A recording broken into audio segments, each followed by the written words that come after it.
It is another Falls Friday night, Week 8 edition of this live stream. I'm Jonathan Hull, sports writer from Times Record News, alongside right here, Red River Roundups, Zach Duncan. Hope to have Nolan Clark of 940 Game Day joining us later.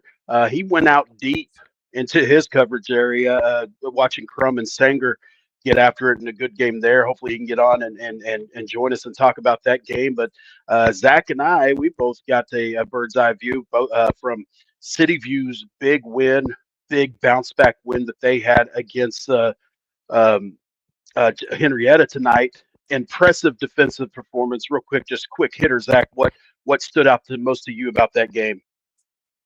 Yeah, I think part of it was CVU bouncing back defensively. I think highly of their defense. Jacksboro exposed some things last week, scored 49 points. So I think their defense just, I mean, Cruz Coleman did have a lot of yards. He got one big long one again at the end against the backups. And just they're so dangerous. We know what Malachi Williams can do. But they have, the Whiteside, Matthew Whiteside's explosive. I really like their running back, Brian Collier. I've always been impressed with him every game I've been to. He's kind of had a pretty good game. And so Hunter Brown, I think for a couple weeks he was the area's leading receiver. So they have a lot of guys that can hurt you. And so I'm really interested about they play Holiday, and I'm sure we'll talk about more tonight. But they play Holiday next week. I'm really kind of intrigued in that game now. Yeah, big game for them. And we're going to have Coach Akeem Leviston from City View. He's going to join us on the live stream later on. First, real quick, got to hit our sponsors. Primary sponsor of this is Arrowhead Roofing. For 25 years, Arrowhead Roofing's been Texoma's trusted name for roofing, siding, gutters, and more. Local families count on Arrowhead to protect what matters most, their homes. When storms hit or it's time for an upgrade, call the team Texoma has relied on since 1999, Arrowhead Roofing, the exterior experts. And Macaulay Landscapes. For 21 years, Macaulay Landscapes has been keeping Wichita Falls beautiful, whether it's keeping your yard green and healthy or transforming your outdoor space. Macaulay Landscapes has the experience and care you can count on. Visit MacaulayLandscapes.com to learn more about their full range of services. Macaulay Landscapes, making Wichita Falls look its best since 2003. I want to thank those guys for sponsoring this stream. Here we are, week 8 of the season, man. We're getting it feels like deeper in the district. Really, a lot of districts are just 2 games in, but we've got to hit on. Hey, hey, get him in here, Nolan Clark, joining the stream. Just in time. Good, just in time. Well, let's start with you because we want. I know you may not be able to stay on for this whole thing. I know you want to get back, but let's start with you. Big game out there tonight in Denton County. Crum and Sanger. Your takes on that one as Crum comes away with a 49-35 win. Yeah, it was a great atmosphere once again, back-to-back weeks. I traveled to a rivalry. Last week was Munster-Lindsay. And tonight, as you said, it was Crum at Sanger. Was blessed to come on and do the Sanger radio show pregame. Got some Pepper Belly barbecue. Shout out to them. Great food there. The hospitality was great out in Sanger. But I came in kind of praising both running backs. You know, we saw Reggie Jones on top of my rushing leaders, 4 total yards and yards per game. He's really been racking it up. And then Crum's Will Holland. Crum's only played 5 games this year, so he wasn't too far up on the rushing leaders. And then, but he's third in yards per game, right behind Cruz and Reggie Jones. But the story of the first half was it was an all-out air raid attack. Both quarterbacks were finding receivers downfield. Joe Rodriguez for Sanger should have had 3 touchdowns. I think he officially had 2. One was called at like the half-yard line. But second half, man, Crum's defense absolutely showed up. I believe they shut out Sanger in the second half. Their game plan to limit what Reggie Jones did was great. I don't think Reggie Jones was really able to break away and have any big plays tonight. But, yeah, Crum came out in the second half and got the victory tonight, 49-35, in a really great game as Crum stays unbeaten. That's a big one. I'm glad you got the hospitality, man. Hey, listen, folks, you feed some reporters, you're going to get some coverage. That's just a matter of fact. Zach and I, we had some delicious cheeseburgers tonight out at City View. gotta give props. Carl Pennington hooked it up. I know he wasn't the cook. Clay, I can't think of his last name. Clay out there cooking them on the grill, delicious. So hey, feed a fat man. Fat man's going to come. I promise. I'll be out there. Um, get into it. And I really real quick. I got to shout out. So I came home and my son, my 20, he just turned 22. My son, 23. Sorry, Ethan had made me some mac and cheese, and this is up there with the best mac and cheese I've ever had in my life. It is delicious. He brought it over piping hot in the pan. He timed it so I'd be getting home so I could eat it. So thank you, son. That is that is delicious. I appreciate you. I didn't get to really talk to him because I was getting ready for this podcast. So I owe him this shout out big time. It's delicious. As I'm going to smack on the air now. Moving on. Nolan, real quick, what else stands out to you from the night? Yeah, I know I came on late, a few minutes late. I don't know if y'all have touched on anything yet. I think the big one tonight in the Wichita Falls area was Memorial going on the road and defeating Abilene Wiley 45-14 tonight. You know, Memorial was 0-2, had a bye week last week, so they've had 2 weeks to prepare for this game. I believe Abilene Wiley was unbeaten district wise going into this game, and then they beat them. I mean, that district. I think we were texting about it. Lubbock Cooper was giving Palo Duro all they can handle tonight. So that district's wild. I don't know what to expect week in, week out. Another big one in District 4, 3A Division 1 was Peaster at Paradise tonight, 2 unbeatens. And I believe Zach said in the group chat tonight, Paradise won it on a defensive touchdown in the fourth quarter and won that game 21-15. So Paradise now has wins over Peaster and Vernon. They are in a really good position to repeat as district champions. One quick thing on Memorial's win. Actually, Wiley lost last week to Palo Duro, so they're 2-2. That district, we'll talk about it a little bit more later, but it's wild. Palo Duro had to have a 57-yard touchdown pass in like the last minute to win that game. I mean, that game was going back and forth against the Lubbock Cooper team that is now officially, if the district standings like going into tomorrow, they're in last place in that district. Lubbock Cooper's at 1-3, Memorial Legacy Plainview 1-2. If you had Lubbock Cooper in last place 4 weeks into the season and district, you should have probably played the lottery because that's just the whole district's nuts. But that last place basically had first place beat with like a minute left. So if that doesn't tell you what that district is, I don't know what does. Mm-hmm. We have so many crazy districts, and I had somebody ask like just a quick rundown of of some playoff situations, particularly Memorial and Legacy, and where they stand. Well, the thing is everybody's in still in the hunt. Like we don't know. I mean, it's Yeah. really you feel like Paladuro is definitely in at this point. They're really the only one that holds their destiny in their hands because they're undefeated. And like Zach said, I mean, recounted, they had to do it late, scoring in the final minute of the game to pull that one off and beat Lubbock Cooper. And it's just like we were talking about Memorial earlier, Zach and I, where we got to make a guest appearance on the Texoma Broadcasting broadcast, which is Henrietta's live stream broadcast on Facebook. Appreciate Zach Byers letting us take over halftime there and getting to hype this live stream tonight. But uh, I would trust Memorial's coaching staff over any in that district. And you just gave two really good defensive minds in Ross Dillard, the defensive coordinator, and they call him the Godfather, Kim Longest. You gave them 2 weeks to prepare and take Wiley, I think, out what can take Wiley out of their scheme and what they want to do offensively. And I think they did that tonight. They were able to go out there with the scheme, knowing that their I mean, really their playoff hopes really were starting to hinge on getting out of there with the win. Now they wouldn't have been eliminated with that loss, but this this helps greatly getting them or keeping them right in the mix of getting a postseason berth because it is not going to come easy in that district. Uh, Anything else? Let's go. What else stands out for you guys tonight, or if y'all want to comment more on the Memorial stuff? No, for more for me, another one that sticks out is Boyd beating Bowie. So now that kind of creates what we saw last year for that 4 spot, a 3-way tie now between Boyd, Ponder, and Bowie. So once again, that district's just they're just all beating up on each other. So that was another result tonight that stood out to me. Yeah, and if and who knows what still happens because there's a lot of football left, but in a potential Boyd, Bowie, Ponder, they're all done playing. So in a potential three-way tie there, it's going to be Boyd that gets the that would have that edge because they beat Bowie by 14 tonight. We were looking, keeping up with that game a little bit on social media, and Bowie's trying to score at the very end. I think they had the ball inside the 10, and they wouldn't have won the game, but even like getting that from a minus 14 to a minus 7 or 6 would have been a big deal.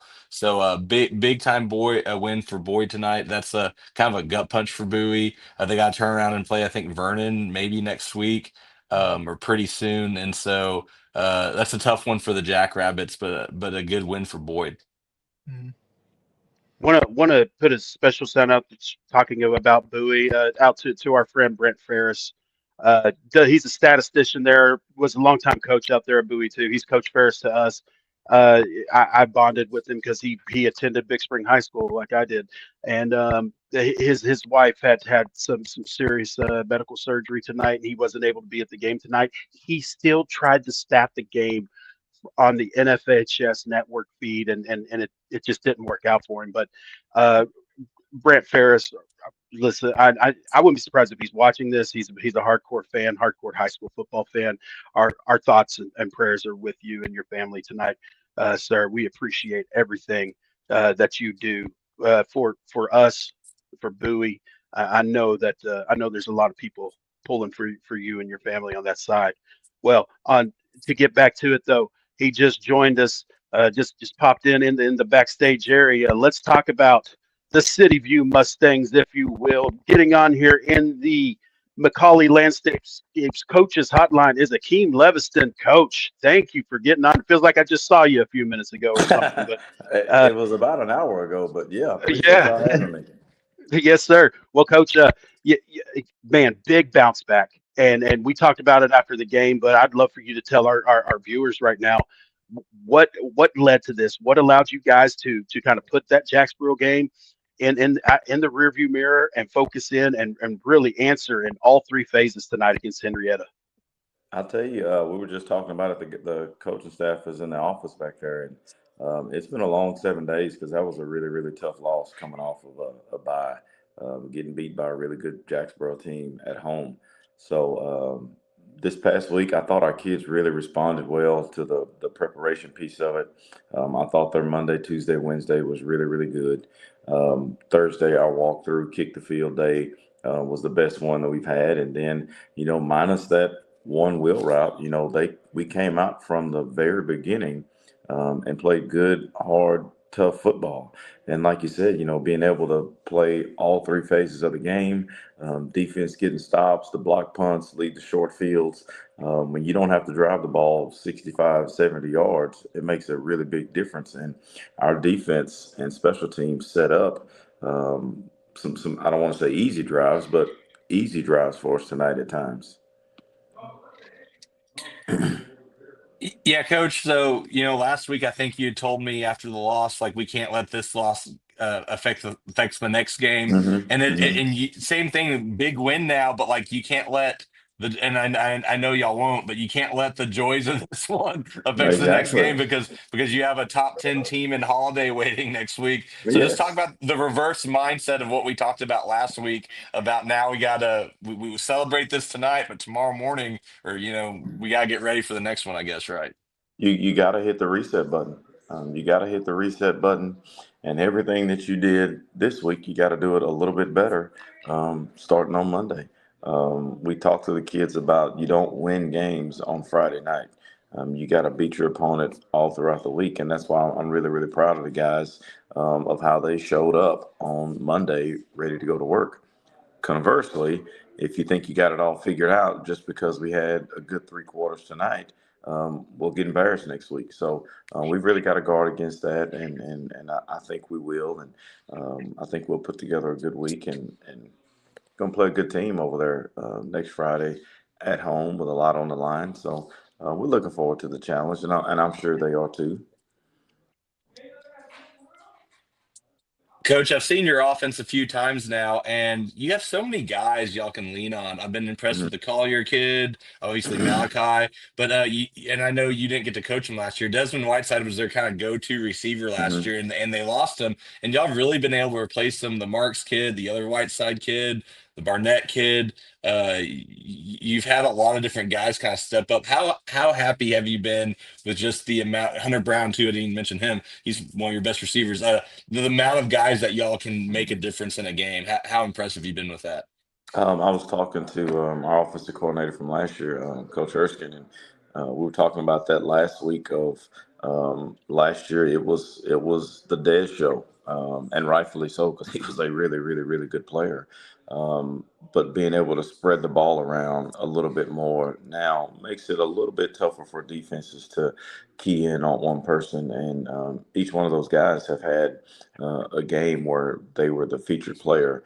And I think that's what makes our offense over the years really, really good, is because it allows you to adapt to the personnel that you have. And sometimes that changes from week to week. Sometimes that changes throughout the season, just depending on what kind of defense you're playing.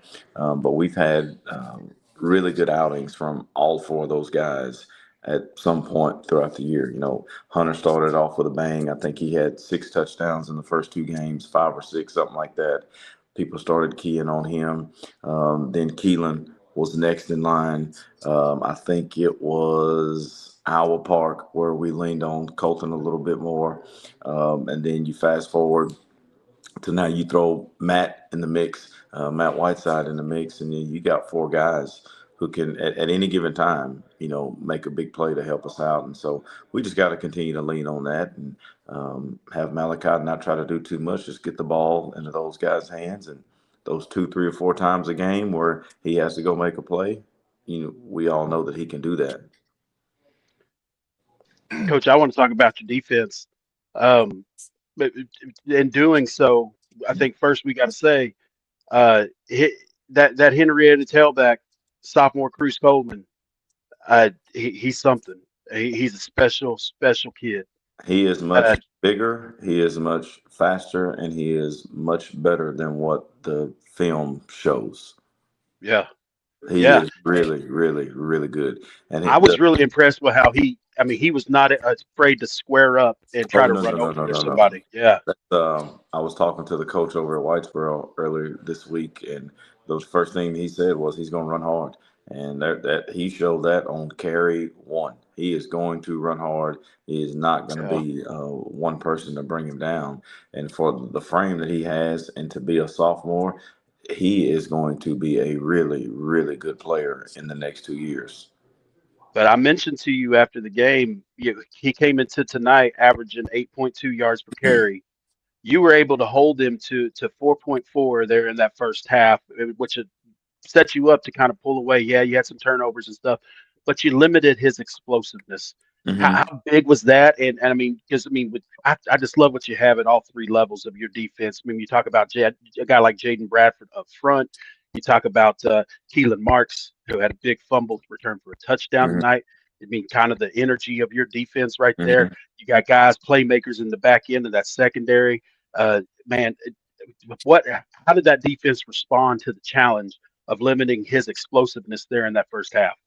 I thought they responded great from last week. Jacksboro did a really good job last week of kind of exposing some things, and defensive staff went back to work, challenged the kids, challenged themselves, and tonight I thought they answered it. We knew we were going to have to try to make them play left-handed and not let the back get loose, and they didn't. I don't think he had an explosive run until the fourth quarter. So making teams have to drive the ball and not have an energy of a 20, 25, 30-yard run is huge. And if you look on the video throughout the year, it was every game he was having that. And our guys on defense did a really good job of rallying to the ball, making him stop his feet in the backfield and not just being able to, as soon as he handed the ball off, he was able to get the top speed. They did a really, really, really good job tonight. Proud of those guys, coaches and players. I know you haven't been around this area a long time, but Holiday is, I'm sure you've heard of Holiday and everything. And last year it was a pretty big game, and Holiday got on City View. And again, I know you weren't a part of that, but just the Holiday City View game, and this is a big one next week for y'all.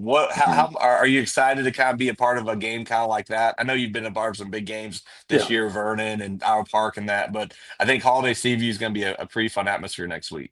Yeah, it will be. They've got a lot of history over there. Coach Atwood does a really good job with those kids.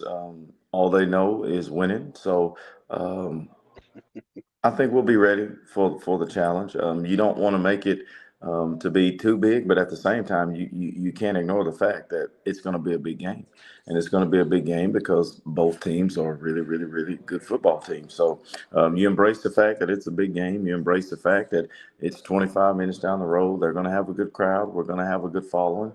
Just enjoy it. It's small time high school football at its finest. The kids will remember it for a really, really long time. So throughout the week, don't run from the fact that it's a big game. Just embrace it that, hey, it's a big game. Now, you don't want to talk all week, hey, big game, big game, big game. But you start the week, hey, here's what it is. Now let's go to work. All right, well, Coach, thank you for joining us tonight.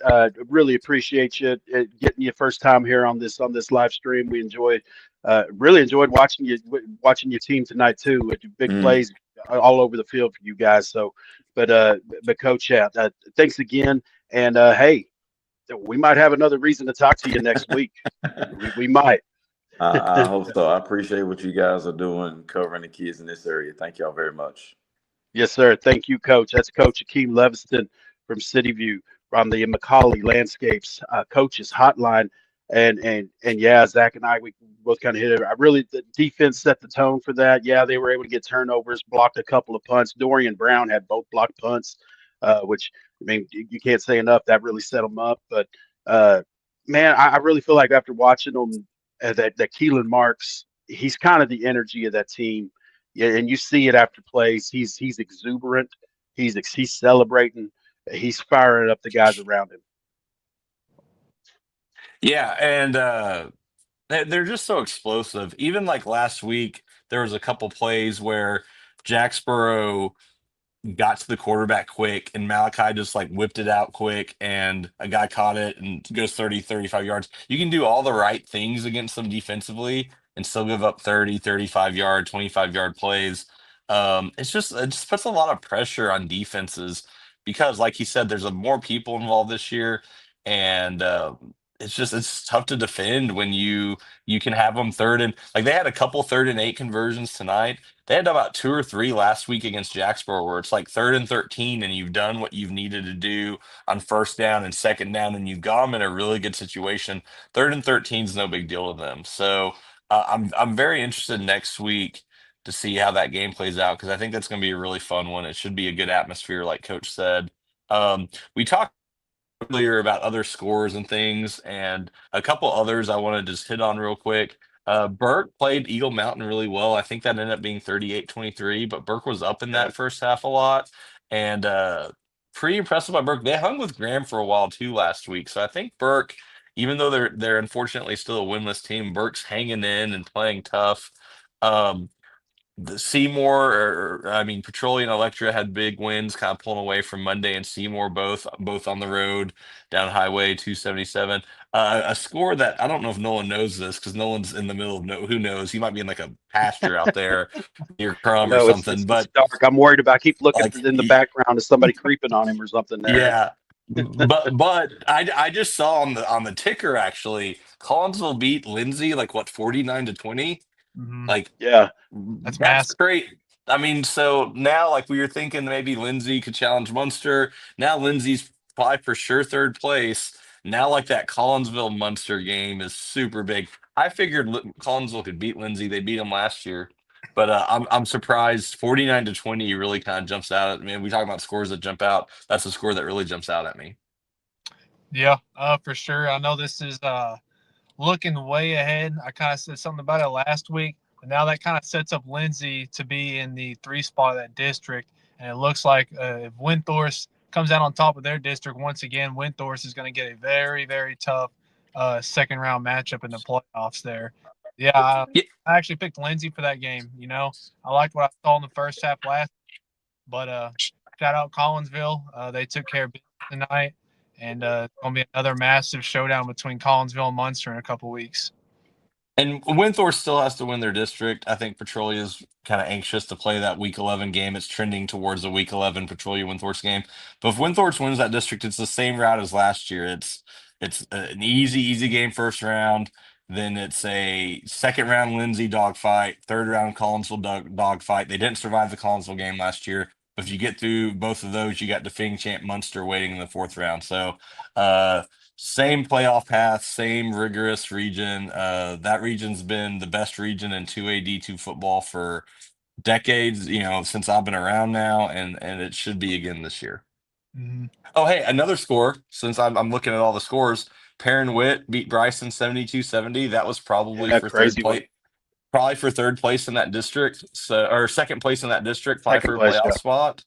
Yeah, so Newcastle probably wins, but now Perrin Witt's kind of cemented itself as a second place team. But that was a pretty big 6-man game. You don't see a lot of 6-man games, 72-70. So that's another game that pops out of me. Graham, I really want to see Graham. Graham just seems like it's in a weird spot where they never play. Like, they play their biggest games the last 2 weeks, but I know we're going to have Coach McChristian on again. But Graham got up on Bridgeport 56-0. I feel like Graham's never played a close game this year. Maybe early on against Midland Christian, but they either beat teams that they're supposed to beat pretty badly or lose to teams that are a little bit bigger than them. So, well, on that point, well, let's just get him in here. Yeah, let's get him in here. Setting it up. Coach Clay McChristian joining us from Graham on the Macaulay Landscapes Coaches Hotline. Coach, congrats on the win tonight. If offense, I know your offense just hasn't always been putting a lot of points on the board. You got to feel that a little bit tonight. How did that feel for your offensive guys getting going and having that kind of night that they did tonight? Coach, I think your mic's muted. Can you check on that? No, he's unmuted now. Okay. Not hearing you for some reason. Can you guys hear him? Is it just me? No, I can't hear him. We'll figure this out. Maybe he jumps out and jumps back in again.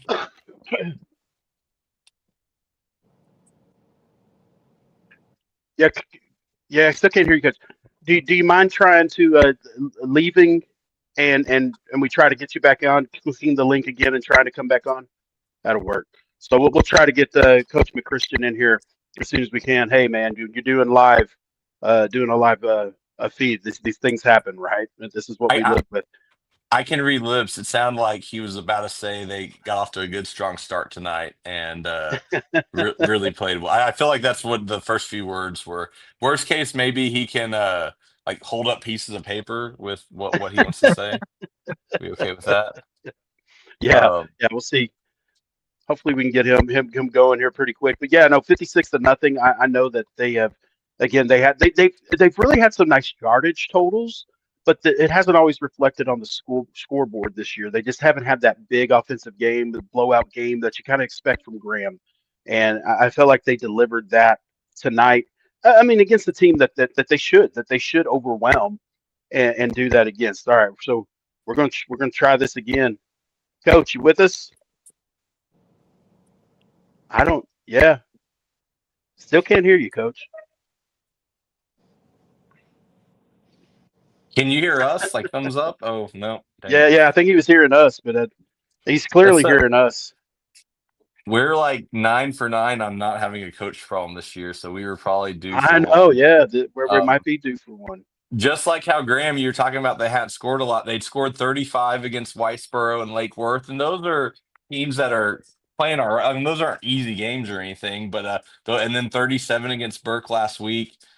So their 56 tonight was easily by far the most that they scored. So that's what I'm anxious to see the stats for, right? Like, once upon a time we had stats, almost right after games. We used to do it that way.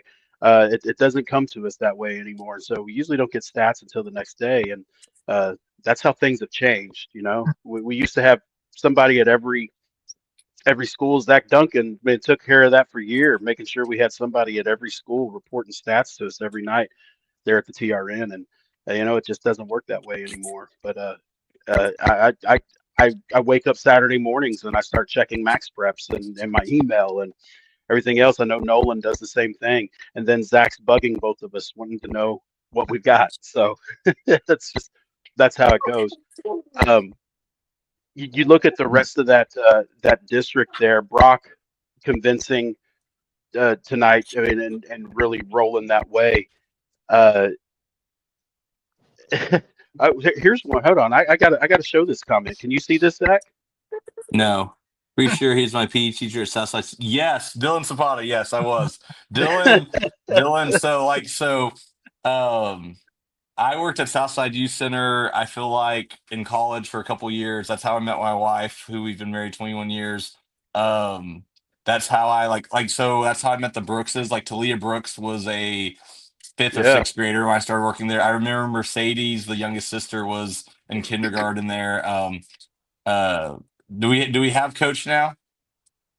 What about now? You got me? There he Yes, is. let's Yes, go. we are on, Let's Coach. go. Went to my phone. I got off the laptop, so we'll try this. There you go. No. There we go. Well, I like it. Well, Coach, good to hear your voice. Hey, I'm glad you got me on. Well, Coach, just like I'd asked, and we were talking a little bit. I mean, to me, this is your first night of just an offensive explosion where you guys. I thought your statistical numbers, your yardage numbers have been really good, but just haven't necessarily lit up scoreboards. A lot of times, kind of like what we're used. We're spoiled by Graham in that way. This felt like a good offensive Graham explosive kind of night. What was it like to see those guys get going on that side of the ball? It's been really good. We've been really close all year long. We've had spurts where we played really well, and also we've just shot ourselves in the foot a lot with penalties and just one missed block here, one missed read there, one missed route there. So it was really good tonight to kind of have everybody get on the same page finally. And I think we kind of saw a little bit of what we can be when we all get on the same page and do things right. Defensively with the shutout, is it first shutout this year? I think so. Oh God, I that's a think it's good your first question. I shutout. think it is. I think we've Yeah, given up a 7 and a 10, something like that. And I think Burke last week was 14 or 14. something like that. So yeah, that's our first shutout, which is kind of crazy. Last year everybody talked about all our shutouts all the time, but You had like you know Yeah. seven what? at this point last. You had like 7 at this point last year, and now this Yeah, is it's a your little first one. different, but that's the good thing about this group is the same thing is experience wise. We had a lot of kids who played last year, but it's a difference when you're getting the first reps out there or you're getting the mop up reps. And this group is just coming along. Man, we love the team, we love their attitude, but we're just kind of do the same thing on defense. We're going through some growing pains, and we're getting better every week. So maybe tonight was a little bit of a glimpse of what the Graham Steers can be. Y- Yeah, y'all are 5-2. Both losses to pretty big 4A D1 schools that are playing well, Springtown and Decatur. And I think when we talked before the season, you knew those were going to be really tough games. Are y'all kind of where you thought you'd be, both record wise and then just progression as the season's gone on wise? No, I think you nailed it. You're exactly right.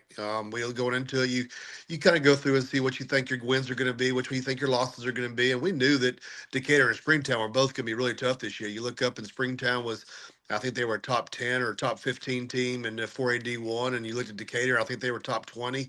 And so we knew going in with the youth that we had coming back and kind of the inexperience, that those were going to be two tough games, but they're games that you need to play, that you've got to play to get yourself better as the season goes on. So I think we're almost exactly what we kind of pinned it at this point. yeah, Coach. Kind of piggyback off what you said earlier ago about the young guys. The big story preseason was how heavy y'all graduated. Y'all had just one returning starter on offense, which was Jay Skill. Y'all moved him from receiver to quarterback. What have been some of the biggest ways this young team has been able to kind of gel together and fill such big shoes? It always starts, everybody talks about the quarterback all the time. It really starts with your offensive line. And we knew coming in that there's going to be a whole new revamped offensive line, but we had some talent there and we've got some size. But anybody who knows things about football just knows that it takes a while for offensive lines to gel. And you can have all the talent and the size, but and they just got to work together every single day and go through the bumps and the bruises and the different games of trusting each other and making sure that once they get week to week that they're just all gelling and they're working together. And so I think we're starting to see that we've really been pass protecting really well all year long. For as big and strong as we are, we've been kind of struggling a little bit in the run game. And so, and it really hasn't been the entire group. It's just been one. We kind of give them a hard time. We say, guys, could y'all just pick it out and all have the same mistake on the same play, because it's just been kind of a rotation on one mistake. But I think we're starting to see that we're really starting to gel at the right time, and that group is leading us. And then you go back to after that you go to quarterback, and JC's a senior, but he just hasn't played the quarterback spot in a while, and he's the same thing. He's going through. You've just got to have those reps. You've got to have that time to be back there and have the film study and to go through all those kind of things that to get yourself right. And again, I think we're 7-8 weeks into the season right now, and I think we're in a good spot. Not I to think take anything away what you've done the last couple of weeks, but Burke's been struggling some this year. Bridgeport was 1-5. Your district gets harder as it goes. You get a good Mineral Wells team next week, a top 5 Brock team, and an Eagle Mountain team. Do you like this, having like your tougher games at the end of district, or would you rather have faced one of the top couple teams early? Just the way it factors out. I mean, are you liking that, or you wish you got kind of probably the two, not easiest. I know no game's easy, but the two lightest teams first off the bat. How do you feel, I guess, about your district schedule? I think it really kind of worked out well for us this year just because of the inexperience. And every game, we're just getting better and better and better. So, where we were a couple of weeks ago isn't where we wanted to be. And so you look at it now, we're starting to get together. Like I said, the quarterback's playing better. We have a couple of sophomore receivers that are starting to show up now. And it just takes those sophomores a while to get things going. And so both sides of the ball, we're really, the way our district works out is I really probably couldn't have pinned it any better or planned any better, because I think we're a better team now than we were a couple weeks ago. Coach, I think 3 weeks ago, the name that's popped up in the on the stat sheet on the offensive side was Colt Taylor, and it seems like he's really added some explosiveness, some much needed explosiveness to your run game. And I've got him averaging 10 yards a carry. I don't know what he did tonight, but how, yeah, just how big has his development been for your offense? Colt Taylor he's a football player, and that's the thing is, for anybody else probably in the area, he'd be their starting running back. For some other people, he'd be the starting linebacker. And for us, I kind of go back a few years ago. I always forget what his name was, but that really good running back that Iowa Park had, and he started outside linebacker, but he also started running back for him. And was it Southland or Southern, something like that? Southern, Jaden Southern, yeah. Yeah, Jaden Southern, and he started on both sides of the ball for them. And that's kind of how Colt Taylor is, man. Colt is you just look up the word football player in there, and that's what he is. And he's so good on defense at the position he plays that we can't really take him off of that spot. But again, you put him on offense, and it seems like he's averaging 10 yards a carry. But now, as the season's gone, he's getting more and more carries. Tonight, we didn't give him a big load tonight. He was not very happy with us because we didn't play him much on either sides of the ball. But we just know the grind coming up the next 3 weeks, he's going to get all he wants. And so we wanted to give him a little bit of a rest tonight. And so he wasn't happy with us, but he understands the big scheme. But then that kid is. I can't say enough about him. He is quiet. He never says a word. But when he gets out there, he just plays with such passion, such emotion. Like I said, he's a great kid. And I'm glad he's just a junior, because he'll be coming back, because there's no telling what that kid can be in another year as well. Fun fact on Jaden Southern, he plays at SFA, and he was like the Southland Defensive Player of the Week last week. He had like 16 That's tackles right. and an SFA win. So, yeah, that guy was pretty good. I know every time we played Iowa Park there, I swear he played for them for 6 years.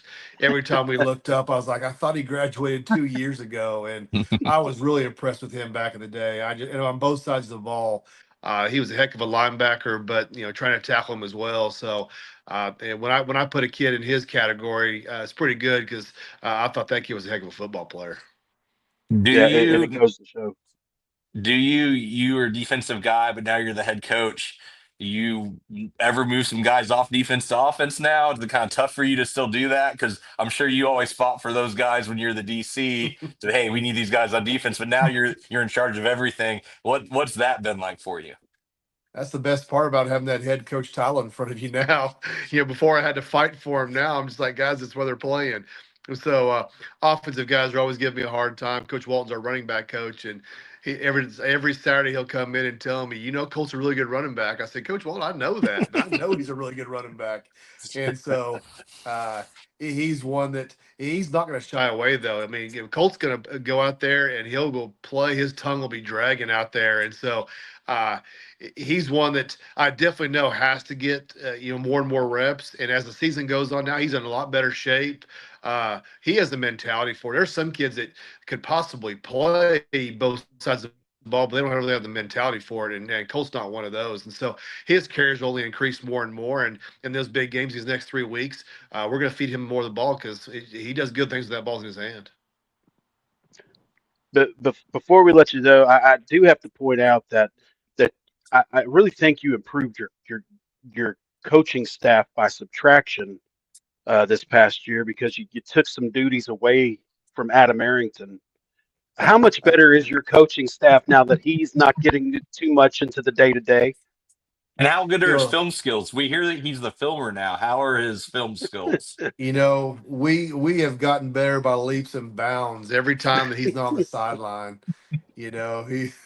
But no, he's Adam's still with us. Coach Arrington's still with us. He's one of our freshman coaches now, and so he does a great job with those guys. But honestly, one of the most important people on your staff is your cameraman, the guy who runs that, because you just cannot say enough about your film. And so, man, Adam took that over. He's doing a great job. But it's funny. You're not the only person who said that. Everybody, officials, everybody were like, man, I bet that's awesome getting him off of the sideline. Like, poor Arrington, man. But I think he dishes it out pretty well, too.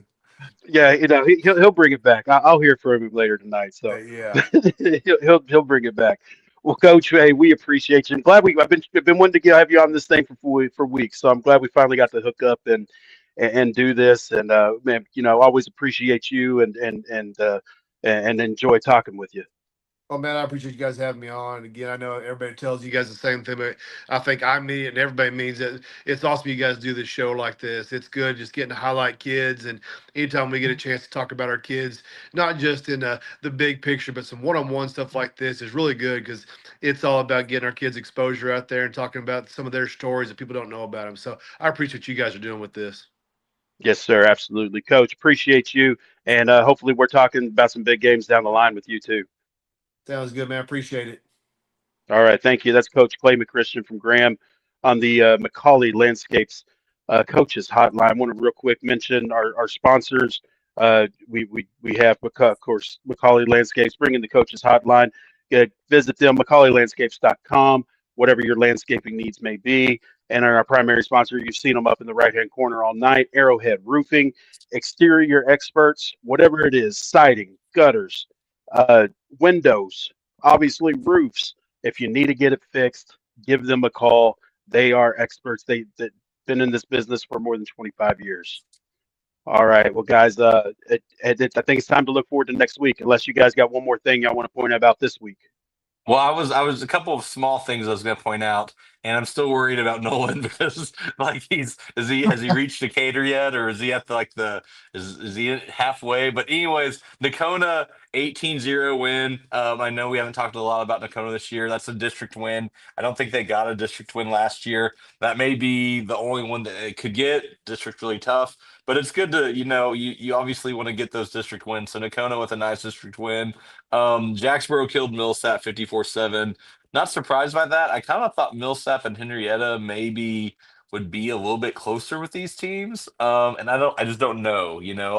Millsap lost very badly to Holiday last week too. Also, I know Nolan was going to mention this, so I'm going to beat him to it. Valley View scored tonight, and I know Holiday beat them 71-6, but Valley View got in the end zone. So our 3 Valley View viewers will be able to rejoice in the fact that they finally scored a touchdown this season. I thought about it. I'll just let I'll see if Zach mentions it, but I just left it on the back burner. And we don't want to make we're having fun, and we don't want to make too much light. I know they celebrated big time with that. Listen, that had to feel good for some kids who just haven't had that success. Man, that's a big moment for them. I know they celebrated it like maybe they just won a game and they were way behind whenever it happened. But uh, listen, I mean it starts with small breakthroughs for some of these teams sometimes, and hopefully that is a good building block there for a program that's really been struggling recently. And I know Nolan, you deal with their coach quite a bit, and you're a big fan of his and how he handles that program. So, uh, hey, for some people it's baby steps, man. Um, let's go forward. What are you guys looking at next week from a coverage standpoint? Yeah, I'm not on my desktop, so I don't have the schedule pulled up. But what I had from this week, we had Alvord knock down Tom Bean last week. They have a really big one against Tioga. Tioga, as I posted this week for Pigskin Prep, they're one of the top rated teams in all of 2A Division One and still the highest rated team in that district. So that's going to be a really big matchup, especially if Alvord wants to continue being in the driver's seat of that district. And then another one way on the outskirts of my coverage is Pilot Point. We saw them beat Palmer 2 weeks ago, and then Pottsboro followed up on Pilot Point, also beating Palmer. So that's going to be a huge district showdown between Pilot Point and Pottsboro, possibly for a district title. I think the two games around here that really kind of piqued my interest. First of all, we talked about it with Coach Leviston, but City View at Holiday is a big game. Um, if City View wins, that's going to really kind of muddy up the district thing because Jacksboro will be the only unbeaten in there. If Holiday wins, we're trending towards a Holiday Jacksboro Week 11 for the district title. We lost Jonathan; his laptop died. I don't know why it wasn't plugged in to start with, but maybe it's because he was unplugged and eating that mac and cheese. But the other game that's pretty dang interesting, Lubbock Cooper at Memorial. Memorial with a big bounce back win, and even though Lubbock Cooper's 1-3, they nearly beat the probably the best, most talented team in the district. And Lubbock Cooper always comes in here and plays hard. They have had some big wins over Old High and Ryder here at Memorial Stadium. So Memorial gets that. I think I like their playoff chances a lot. A few other games of note. Um, Legacy gets back in action. They're off this week. They go to Abilene Cooper, which beat Plainview tonight. So I think that should be a interesting game. Great, like we said, Graham gets Muriel Wells. Vernon at Bowie. That's almost a must win for Bowie now after they lost tonight. Um, Jacksboro at Henrietta. Henrietta doesn't get any easier for them. They get to play a Jacksboro team that is playing very well. And then Windthorst at Haskell is another game. We got him back. Yes, let's go. I may have made a joke of you unplugging your computer because you're eating too much mac and cheese. But Man, Windthorst, we were talking about games next week. I was just trying to keep it going until you got back on. Windthorst at Haskell, I think, could be an interesting game. It's at Haskell. Windthorst on the bye this week, so that could be an interesting one. We covered every basically game you're going to mention, Jonathan, but waiting for you to get back on. Was there any games you're interested in? well, I know where I'll be. I'm going to be at Memorial Stadium, Joe Golding Field. I'm going to cover the Memorial Mavericks hosting Lubbock Cooper. Uh, Man, with that district the way it is, I I think I want to keep tabs on it for the rest of the year. It You just don't know how it's going to be, and of course I do enjoy the hospitality up there at in the press box there at Joe Golding Stadium. So yeah, I think that's where I'll be the rest of the year. But I'm looking forward to, and I've seen a lot of really good Lubbock Cooper teams. I know this isn't necessarily one that's up to the standard that they've had. It's crazy to think that. I mean, really, Lubbock Cooper loses the Memorial. I mean, they're playing for their playoff life right now. They lose that game and they're probably done. They're probably out. So to think about that, either Memorial or Lubbock Cooper, and really even to think about if things go the right way, both could be left at home, not playing in the playoffs in that district. Whenever I polled so many reporters, including you two guys at the beginning of the year or beginning of district play, and everybody thought those were the top two teams, to think about that at least one of them probably is not making the playoffs is insane. To me, that's just a crazy development that I just could not have seen coming at all. Yeah, So it's been a weird. It's some districts haven't had as much drama. I think 6-2A this year, the Windthorst district hasn't been as crazy. But that district is amped up, and like I have no idea what's going to happen the next. Cliff McGuire, our good pal, asked us like what the Cliff Notes version of what's going to happen in that district, and it's like, who knows, man? Chaos. Just Okay. I Chaos. think Abilene, Cooper, and Paladuro are probably in. They're at 3 wins. I think 3 wins get you in. So Paladuro and Abilene Cooper at 3 wins. But they're the only two teams I'd feel really good about right now. So All right, guys. Well, I think we've hit it every score, every story, every Friday right here on Falls Friday night. Appreciate everybody joining us. Appreciate our two coaches getting on here. Coach Clay McChristian from Graham and City View, Coach Akeem Leviston. Man, great night of football in action. And so thanks again for everybody just joining us week after week, man. We've had some loyal viewers on this thing. It's been a great response. And I know all three of us really enjoy doing this. I look forward to Friday nights, man. I always look forward to Friday nights, but I look forward to it more than ever because of Falls Friday night. So thank you, Zach Duncan, Nolan Clark. I'm Jonathan Hull. We will see y'all next week. Tonight's broadcast of Falls Friday Night was brought to you by Arrowhead Roofing. For more than 25 years, Arrowhead Roofing has been Texoma's trusted name for roofing, siding, gutters, and more.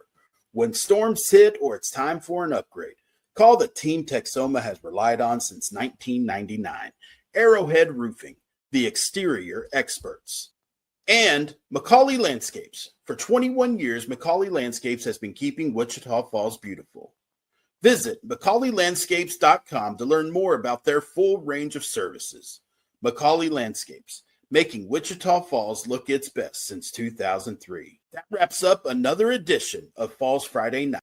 Every score, every story, every Friday.